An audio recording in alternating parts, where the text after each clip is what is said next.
순종과 불순종에 대한 교훈 1번입니다. 하나님께서 순종과 불순종을 말씀하시면서 순종보다 불순종을, 천국보다 지옥을 훨씬 더 많이 말씀하시는 것은 예수님이 그러셨죠. 예수님이 어떤 선지자보다 지옥을 가장 많이 말씀하셨죠. 많이 말씀하시는 것은 우리를 사랑하셔서 저주가 아닌 축복을 주시기 위함이고 지옥이 아닌 천국으로 인도하시기 위함이라는 것을 우리가 만나는 사람 다 알려줘야 됩니다. 왜냐하면 우리가 전도하다 보면 가장 안타까운 게 뭐예요? 아니 너희 교회는 왜 이렇게 지옥 얘기해? 너희 교회는 왜 이렇게 심판 얘기해? 내가 교회 다닐 때에는 우리 목사님은 늘 사랑 말씀하시고 늘 관용 말씀하시고 늘 용서 말씀하시고 늘 평강 말씀하시고 늘 넘치는 은혜 말씀하시고 평강에 평강 말씀하시고 영혼이 잘된 같이 범사에 잘 되는 거 말씀해 주시는데 왜 너희 교회는 이렇게 끔찍한 이야기를 많이 하는 거야? 왜 이렇게 심판 이야기를 하는 거야? 라고 하는데 하나님이 너무나 편협하시고 인생들에게 불행을 주시기 위해서가 아니라 피하라고 말씀하신다는 걸, 너무나 큰 사랑이 있기 때문에 그러신다는 걸, 예수님이 어떤 선지자보다 가장 많이 지옥을 말씀하신 것은 아무도 지옥에 가지 말아야 되기 때문에 말씀하고 계시다는 걸, 그거를 알려줄 수 있어야 되죠. 이 모세가 고별 설교를 할 때 이스라엘 백성들에게 순종했을 때 받는 것보다는 불순종했을 때 천국 이야기보다는 지옥 이야기를 훨씬 더 많이 하고 있는 이유가 무엇이냐? 자기는 들어갈 수 없지만 이 최종적으로 이 하나님의 10가지 재앙을 통해서 그 바다를 마른 땅처럼 건너왔던 그 백성들은 다 죽고 자기도 이제 느보산에서 그 땅을 보긴 했지만 죽어야 됩니다. 이제 여호수아 갈렙 외에는 그 후에 후손들은 많이 있지만 하나님의 놀라움을, 하나님의 영광을 직접적으로 체험한 사람이 너무나 적은 그 연약한 백성들을 데리고서 이 가나안 7 족속들, 이 영적인 전쟁을 뜻하는 하나님이 애굽에서 이끌어낼 때는 하나님의 능력으로만 해주셨잖아요. 근데 천국을 예표하는 가나안 땅에 들어가려면 전쟁을 해야 된다는 겁니다. 우리가 구원받았지만 이 땅에 살아갔을 때 왜 기억하라고 하셨습니까? 신명기 8장에 왜 기억하라고 하셨습니까? 하나님께서 우리에게 이 광야 같은 곳에서 전쟁에 나갈 것을 깨닫게 하고 계십니다. 이 모세는 미리 알고 얼마나 넘치는 사랑으로 지금 이 이스라엘 백성들을 향해서 유언과 같은 고별 설교를 하고 있는 겁니다. 27장부터는. 너희가 절대적으로 순종해야 된다. 너희가 알든지 알지 못하든지 순종해야 된다. 왜? 그것이 하나님이 너희에게 복 주시려 함을 잊지 말아야 된다는 걸 말하고 있다는 겁니다. 2번입니다. 35페이지 2번. 하나님의 말씀에 불순종했을 경우 나 혼자만의 문제가 아니라 가정적으로도 우리 부서적으로도 우리 교회적으로 국가적으로 큰 어려움이 따를 수 있다는 것을 아셔야 됩니다. 내가 다리가 부러져야 되는데 가족 중에 누가 아파요. 엄마 요즘 신앙생활 그렇게 하시더니 이럴 줄 알았어요. 그럽니까? 아버지가 갑자기 직장에 어려움을 당하셨어요. 아버지 구역장 하시면서 계속 TV만 보셔서 제가 언젠간 이런 날 올 줄 알았어요. 그럽니까? 아버지 때문에 우리 앞으로 나는 아르바이트 더 열심히 해야 되고 아버지 때문에 나는 더 고생하게 생겼네. 그럽니까? 누구든지 자기를 돌아보게 돼 있잖아요. 모세가 이 이스라엘 백성들을 너무나 사랑하는 거예요. 너희가 힘들까 봐 말하고 있는 겁니다. 우리가 많은 것에 왜 조심해야 됩니까? 나 때문에 다른 사람을 어렵게 하는 것도 얼마나 안타까운 일이겠습니까? 내가 전도하는 사람은 적은데 나 때문에 전도하는 사람이 너무나 적어지면 안 되잖아요.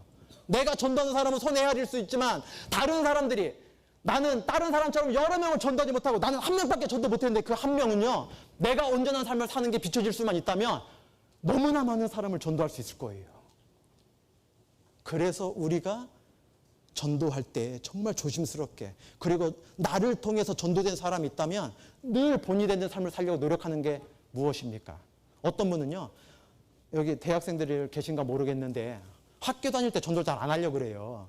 표현이 조금 단어가 좀 적절하진 않은데 왜 그러냐면은 이 친구가 구원받았고 나면은 자기가 학교 다니면서 해야 될 4년 동안의 삶을 포기해야 돼요. 그러니까 이 친구가 꼭 구원받았으면 좋겠어요. 너무나 구원받았으면 좋겠는데 못하는 게 아니라 안 하는 사람도 실제 있습니다.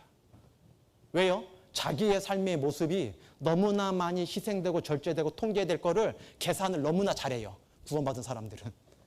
이 사람의 영혼의 무게는 계산을 잘 안 하면서 자기의 생활에 불편함 올지도 모르는 거는 너무나 계산을 빨리빨리 한다라는 겁니다. 그래서는 안 될 겁니다. 나는 겨우 그 사람 그거 이기고 전도했는데 그 한 사람은요, 그 학교를 통째로 흔들어 버릴 수도 있어요. 나는 계산하고서 겨우 이 한 명 전도했는데 그래도 한 명 해보세요. 그래도 한 명 이겨내보세요. 그러면요, 그 친구는요, 먼저 하나님께 붙잡힌 사람이 될 수 있잖아요. 그 사람은요, 나는 학교를 흔들지 못했지만 나의 그 친구는, 나의 그 1년 후배는요, 학교를 흔들어 버릴 수 있어요. 대한민국을 흔드는 사람이 될 수도 있단 말입니다. 지구를 흔들어 버리는 사람이 나올 수도 있어요. 내가 막지만 않았다면 내가 그걸 막고 있는 겁니다. 우리가 간절함으로 전도해야 됩니다. 신명기서에 왜 이렇게 반복적으로 말씀하고 있냐? 나를 통해서는 너무나 미약하지만, 모세가 대단한 능력이 있었지만 왜 하나님이 모세를 못 들어가게 했습니까? 모세 바라보지 말고 여호수아 들어가게 했습니다. 우리가 가진 걸 바라보지 말고 우리 다음에 하나님께서 예비케 하신 게 무엇일까? 하나님이 나를 위해서 계획하신 건 무엇일까? 할 수 있는 것을 모세는 죽는 순간까지 충성된 모습을 보이고 있습니다. 우리가 그래야 될 겁니다. 내가 나의 내일 알 수 없고, 나의 한 달 뒤 알 수 없고, 나의 삶의 마지막 날 알 수 없지만, 내가 오늘 하루 주님께 순종한다면, 내가 오늘 하루 주님 주는 마음으로 내가 굴복시킨다면, 육체의 정욕을 제어할 수만 있다면, 그걸 통해서 주님이 계획하신 그 후손은, 그 후에는, 그 다음 사람은 가나안의 7 족속을 무찔러게 될 겁니다. 그 기골이 장대하고 그 안악자손 같은 이 세상에 많은 걸 갖고 있는 그 세상이다 할지라도, 마귀의 도움을 입고 있는 그 세상이라 할지라도 반드시 무찌르게 될 겁니다. 밟는 곳마다 주님의 땅을 만들어버리는 사람이 될 겁니다. 하나님이 밟기만 하면 하나님의 땅을 만들어 주셨습니다. 모세가 아무리 간절히 구해도 들어갈 수 없었지만 이 다음에 하나님께서 열어주실 거를 이 이스라엘에게 부탁하고 있습니다. 우리에게 부탁하고 있습니다. 우리가 부탁을 받고 있습니다. 우리가 권유함을 받고 있습니다. 반복적으로 받고 있습니다. 신명기서는 반복된 책이라 그랬습니다. 창세기서부터 이 민수기까지 여러 가지 것들을 왜 반복해서 말씀하고 계십니까? 알고 있는데 잊어버렸기 때문입니다. 이거를 다 알고 있습니다. 우리는 이 자리에 계신 분뿐만이 아니라 구원받은 사람은 이거를 다 알고 있단 말입니다. 순종하면 하나님께서 능력을 베풀어 주신다는 걸 다 알고 있고, 불순종한다면 나의 많은 은사와 재능과 달란트도 썩어질 것이 된다는 것을 누구나 다 알고 있습니다. 그런데 멍에 빗장목을 깨뜨리고 이끌어내줬더니, 놀라운 그 능력으로 광야에서 40년 동안 지켜주었더니 아직도 이유로짜리 동전 쳐다보고 있듯이 땅만 쳐다보고 살아가는 사람들이 너무나 많기 때문에 하나님께서 반복적으로 이렇게 신명기서에 모세의 입을 통해서 우리에게 재차 강조하고 계시단 말씀입니다. 우리는 어떠한 삶을 살아가야 됩니까?